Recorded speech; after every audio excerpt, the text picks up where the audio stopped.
Pursuing Polaris podcast here. I'm your host, Tom Ramshaw, Canada's SailGP Team's podcast. Here today, we have a very special guest, our team owner, Greg Bailey. How you doing today? Good, thank you. How are you? Pretty good. Pretty excited to be here. Here we are in San Francisco, following a very exciting win in LA. I would say the last two races, second and first, aren't too bad, right? Yeah, like we turned our season around a bit and the momentum feels good. So hopefully we can carry that for the next few events and the rest of the season. Here on the podcast, I'm sure you've listened to it before. Yeah, absolutely. So we're here to get to know everyone who's a part of the team, and you're an absolute integral part of the team, being the I don't know owner. about that, but it's kind of you to say. Yeah, and you weren't at the you missed the two events down under. Yeah, it's when we got the team October 2nd. Unfortunately, I had things I had to do in January with work. Yeah, you know, that thing that interrupts the fun stuff. Yeah, and I missed the last event, so we haven't spent that much time together. No. And so this will be great. So let's just get to know your background and how'd you end up with SailGP, and how's the season going so far? How's the excitement? Yeah, so it's a bit of a convoluted path, Tom. Basically, my whole passion is about drug development, and I was asked by somebody that said, you know, what's your inspiration? And I said, it was at a party. I was really caught off guard.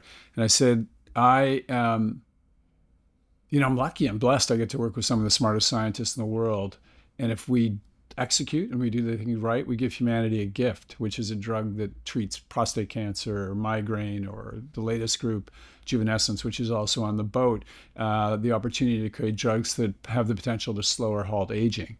You know, so it's just what a great thing to do. Yeah. So I was approached to own a piece of the German team, 20%, which gives you owner's rights.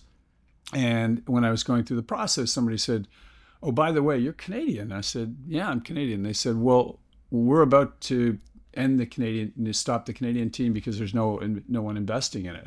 Would you look at that?" And so I thought, yeah, glad to look. And then I met Phil Kennard, now our CEO. Yeah. And good fortune in investing in things has always been by backing extraordinary people. And Phil was just such a great fit. He had basically, almost made the Olympic team in sailing. So he understood sailing. He spent, a decade almost with Lotus and Williams as biz dev for the Formula One teams. He did the business development for the America's Cup for the Great Britain team, and then the last 7 years he's been head of BD for European PGA. So, exactly what you need if you're going to have a sailing team. You got to be able to sell sponsorship, and you have to have somebody who understands sailing.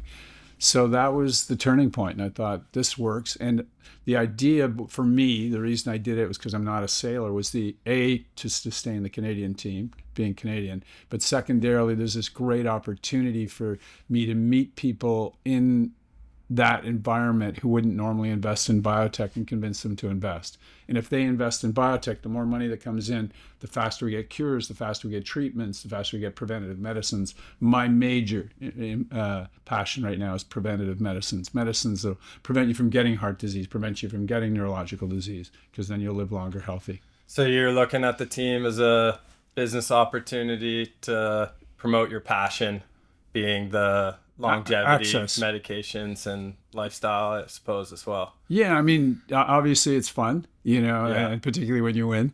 So, and the people, the team, well, as you know better than anyone, and hopefully the people who watch this understand, I mean, we've just got some really great people.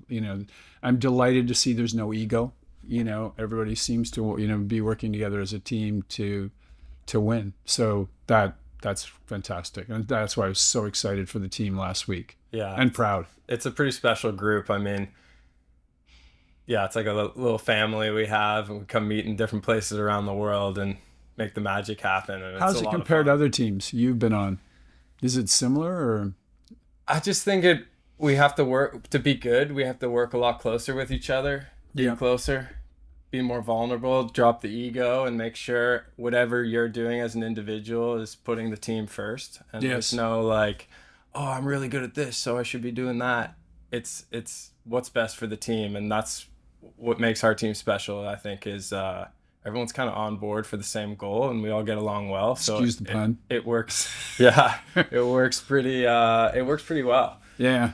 So since joining SailGP as an owner and watching the first 4 events, how was the emotional roller coaster? We started a little slow, and then we've had 2 great events.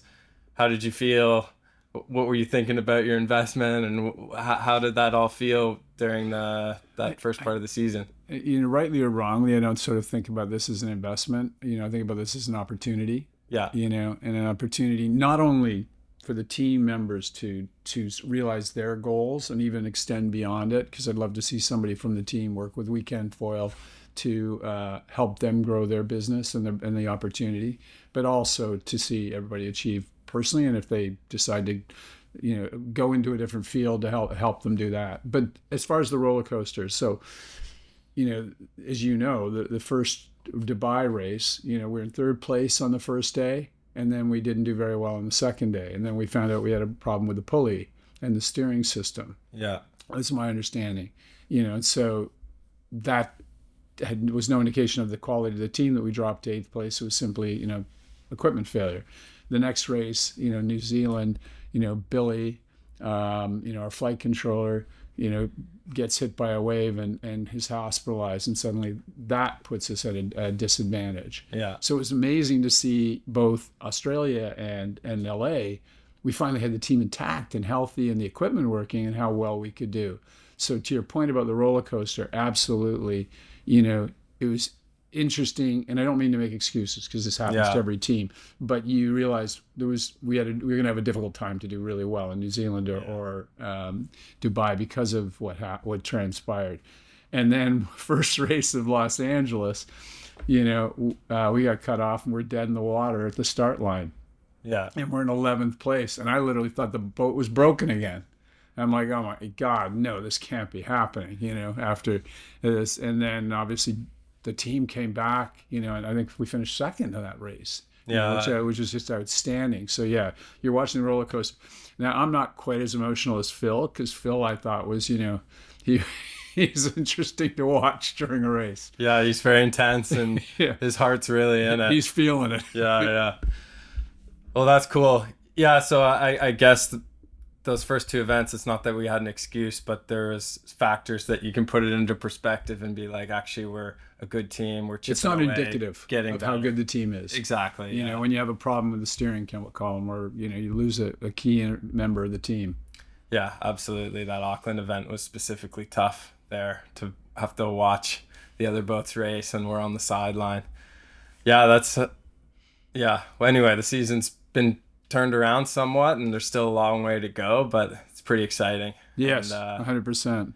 Yeah, so you're going to be at most of the events for the rest of the season? I miss Brazil, but yeah, then the rest of them, I'll be there to share in the pain and any, hopefully, fantastic, the glory. So let's back up a bit.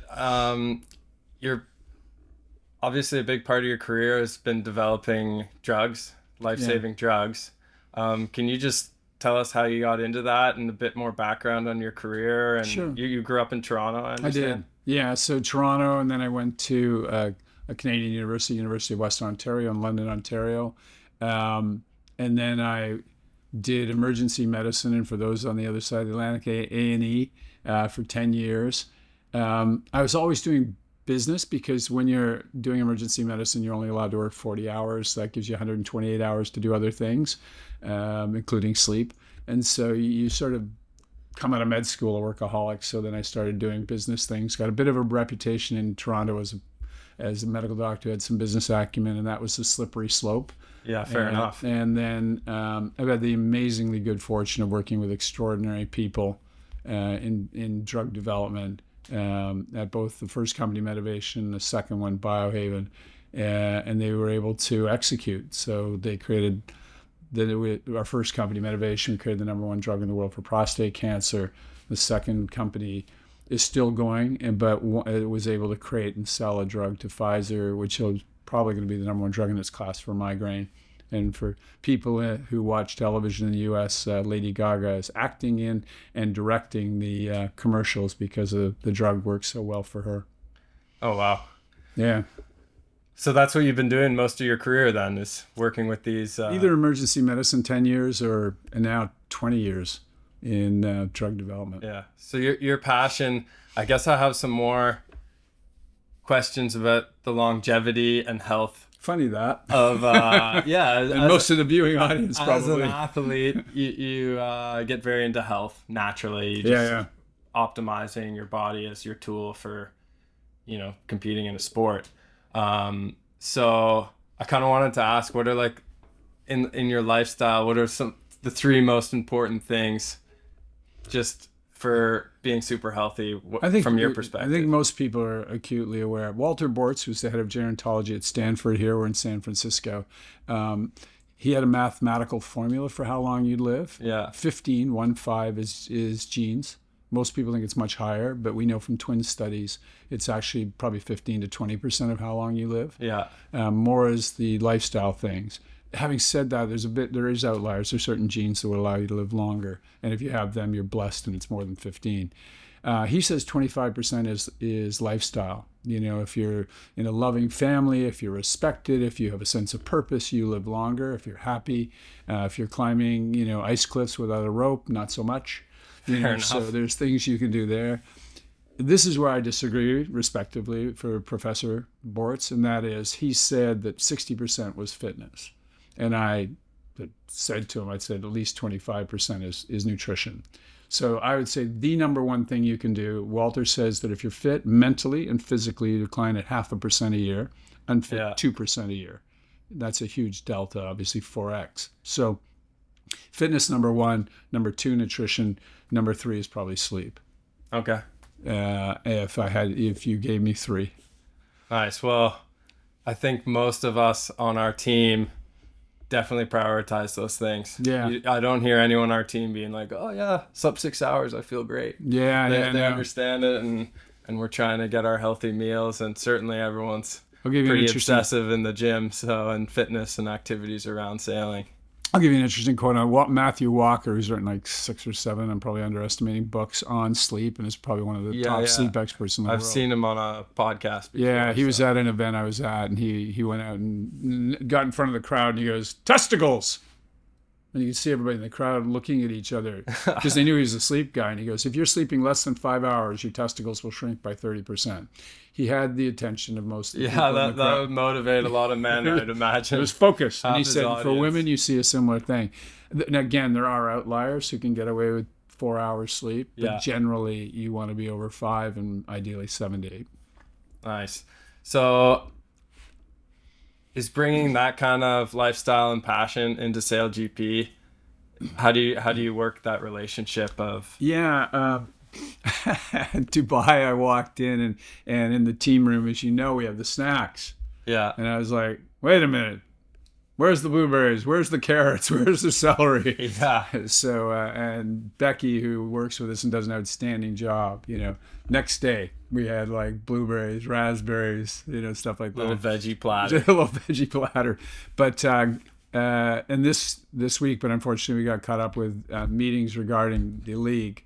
And meetings with the league owners and meeting with the other team owners. So I was supposed to deliver a speech on nutrition and lifestyle and some of the other things that are important, like a low blood pressure, no cotinine, which means you don't smoke, good lipid profile, blood sugar, minimizing your stress or having healthy stress.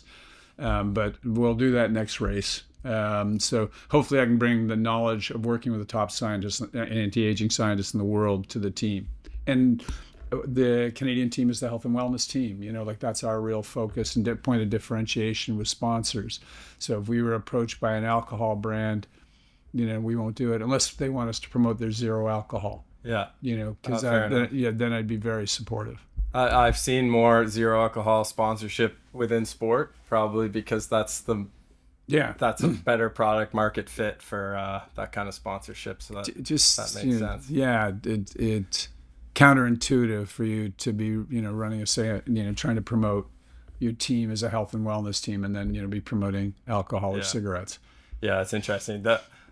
I've tried so many different diets and nutrition, and it's so hard to find the difference for me of like really feeling it, but drinking less or no alcohol is just the only obvious one where you legitimately feel better. So yeah, that makes a lot of sense. It's you know, there was a huge study 4 years ago that said to live longer was 0 alcohol. Then a study came out and said half a glass of wine was optimum. And then 2 more studies, 600,000, 400,000 patients said alcohol is a poison. You do not live longer. Then there was one more that said, no, a little bit of alcohol is okay. Fundamentally, you know, whatever you want to believe. So any of you out there who want to believe, you can, you know, pick which study you believe in. But I think that most of us understand that it probably is detrimental. It's a poison. You put it on a cut, it kills the cells. It's just not, and it's got an enormous number of calories. Yeah. Yeah, interesting. I mean, I think those studies that are saying, oh, 1 glass is okay, is just a bit in denial of the fact that whoever's doing those studies doesn't really want to stop.